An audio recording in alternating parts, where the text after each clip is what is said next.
I'm Ashley Bry. I'm Amanda Gadd. I'm Josh Calloway. And I'm Melanie Compton. Today we're going to be presenting on the cultural diversity of the Native Americans and their view on medicine. There are over 500 federally recognized Native American groups. Many of these groups have different beliefs and health practices. And our goal today is to encompass all of those beliefs and health practices within this PowerPoint.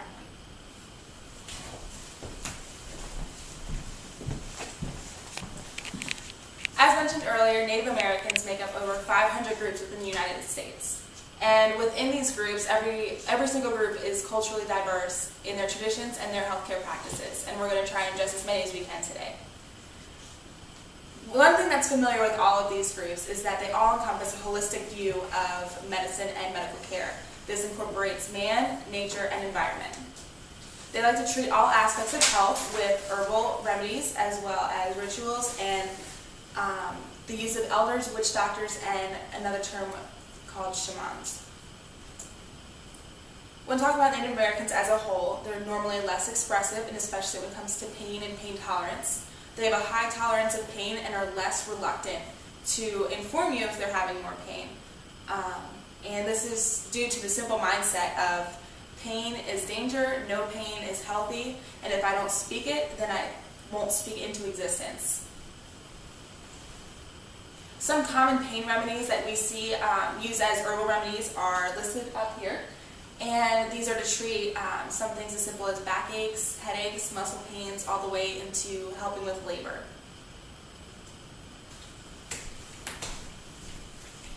Some common cultural diseases include tuberculosis, which is probably due to their living conditions. The chronic liver disease and cirrhosis is prevalent because of their alcoholism. And there's also a higher mortality rate with accidents, diabetes, pneumonia, suicide, and homicide. Some formal diagnoses that were stated in a survey were functional limitations caused by chronic conditions such as neuropathy, hypertension, diabetes, heart disease, and additionally, they are more likely to be current smokers than other ethnic groups. 23.8% of Native American men are current moderate to heavy drinkers, while 11.6% of women are current moderate to heavy drinkers. And 21.8% were stated to be former drinkers. It's important to note that only 29% of Native Americans are considered to be of a healthy weight. Contributions to disease would be the fact that there are 24.4% Native Americans below the poverty level, 21.1% that have not graduated from high school, and 19.1% who are uninsured. These are graphs demonstrating the significance, really, of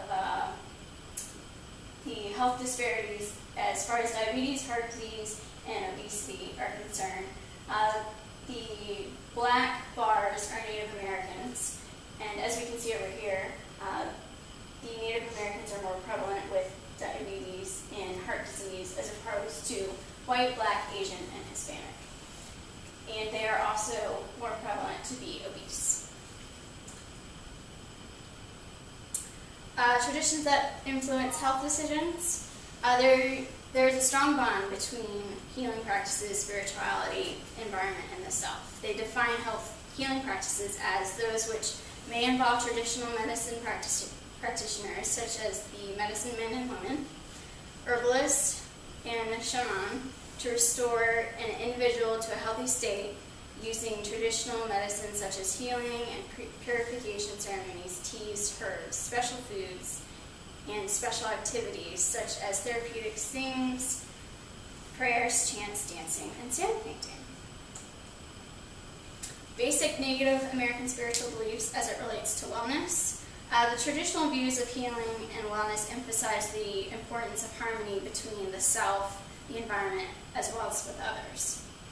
This one is considered one of the few consistencies among all the groups. They acknowledge a higher power as well as lesser beings of spiritual helpers. The spirit world interacts with the physical world as spirits, so humans, animals, and plants all possess spirits. And these spirits existed before entering the body and will exist after the body dies.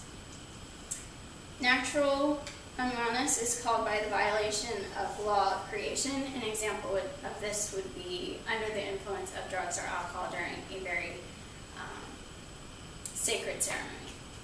And unnatural unwellness is called by witchcraft with harmful intentions. Code of ethics, although these are unwritten, it is very common for the Native Americans to go by these guidelines in order to search out harmony.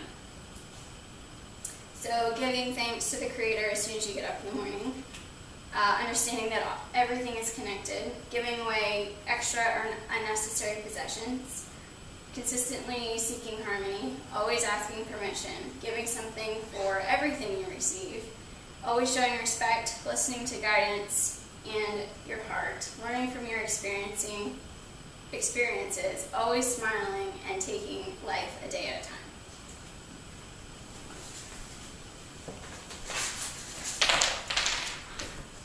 As we said, there's over 500 Native American tribes within the nation, but not only do these tribes, not only do traditions differ between the tribes, but traditions also differ between the families in each of those tribes.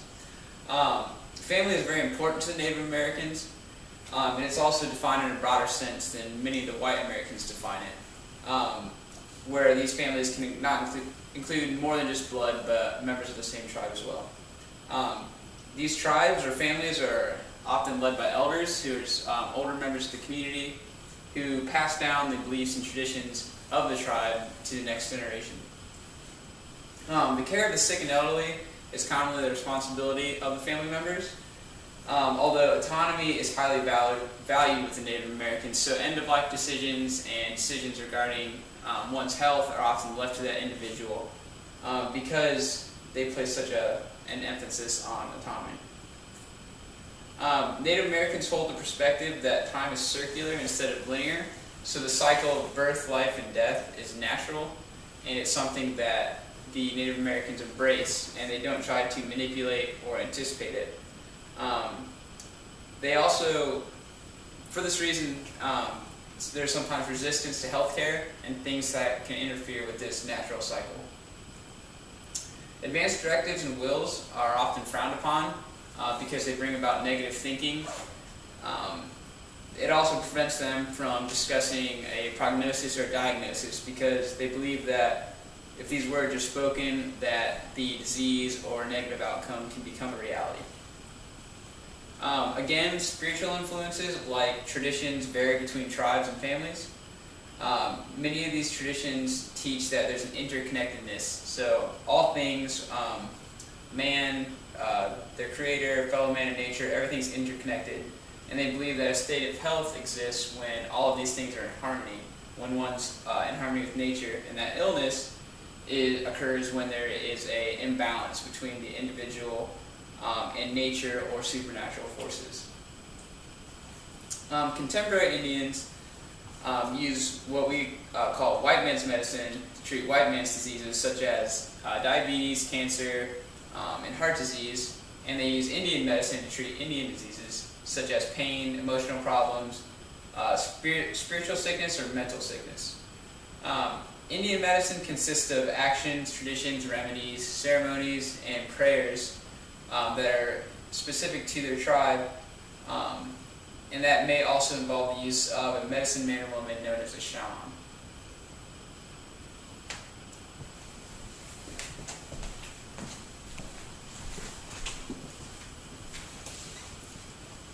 In the past, we've seen that many Native Americans have declined modern healthcare due to the fact that they are intimidated by it or for fear of being stripped of their culture and their traditions and beliefs.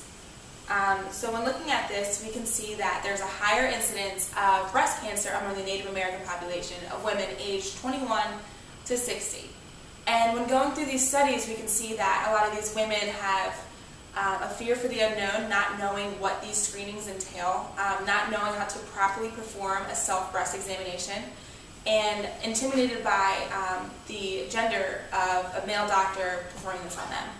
Also, as Josh had mentioned earlier, of speaking an illness into existence, they feel that if they go for a screening, that they're automatically speaking this illness into their life and allowing it to come even though it's not there in the first place. So our diagnosis with these findings were an increased incidence of breast cancer among the Native American population related to the lack of education regarding breast cancer screening as evidenced by lack of trust in healthcare providers, lack of knowledge on proper exam techniques, and gender intimidation.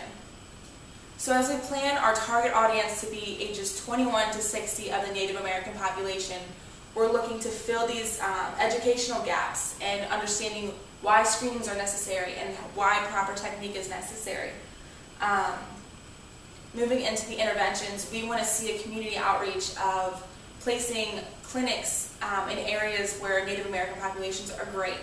And in these clinics, providing low cost to free examinations, and alongside of that, having female providers there, not only to do the screening, but also to educate on proper technique, and to also consistently follow up with these women to make sure that they are coming in for their yearly screenings as well as performing them correctly on their own at home.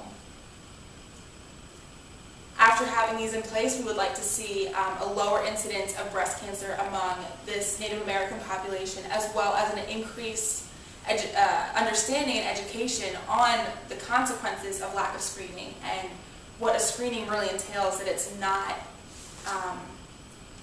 harmful, and also an incorporation of their medicine alongside of the white man's modern medicine.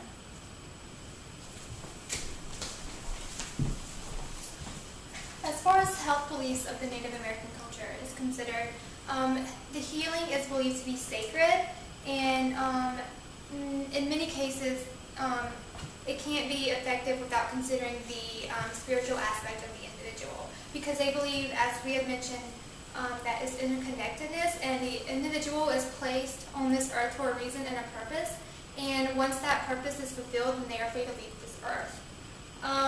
They believe that grieving prevents the spirit from crossing over into the world of less pain and more peacefulness. Healing is a term that encompasses many indigenous tribes, containing spirituality, religion, herbal medicine, rituals, that treat individuals with emotional and medical conditions.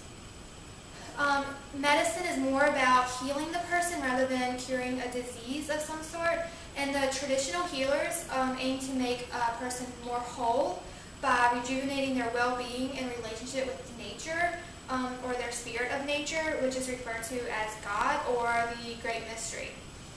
And as mentioned earlier, every person, animal, and plant possesses an essence or a spirit.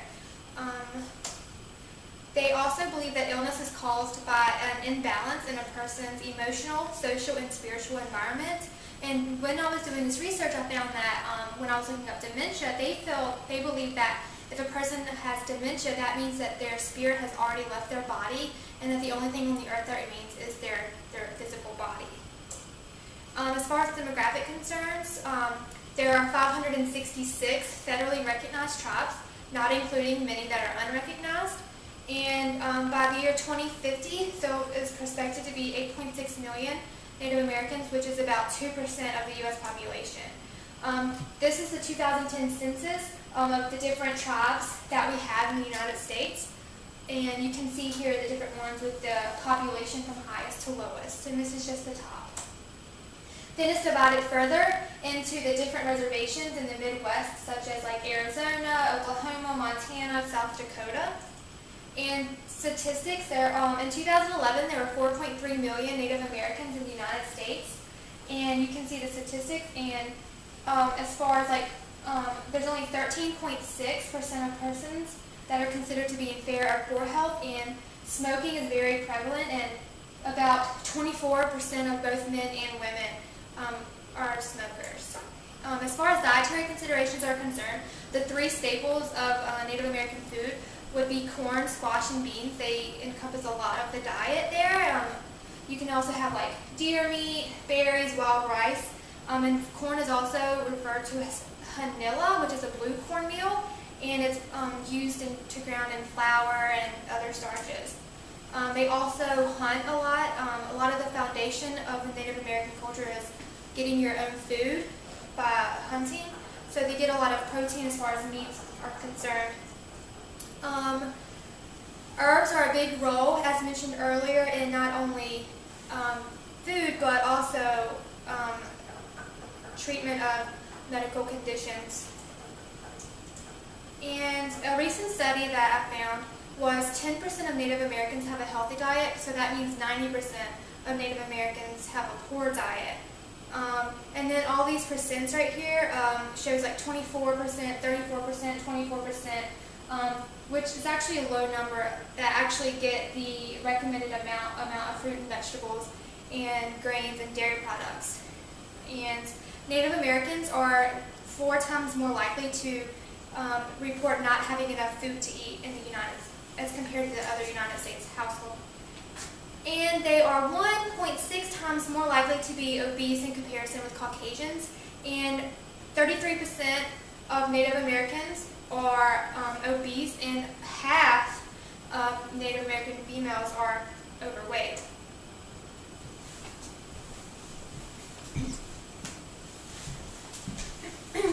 Okay, so according to the U.S. Department of Health and Human Services, the National Culturally and Linguistically Appropriate Services Standards in Health and Healthcare are intended to advance health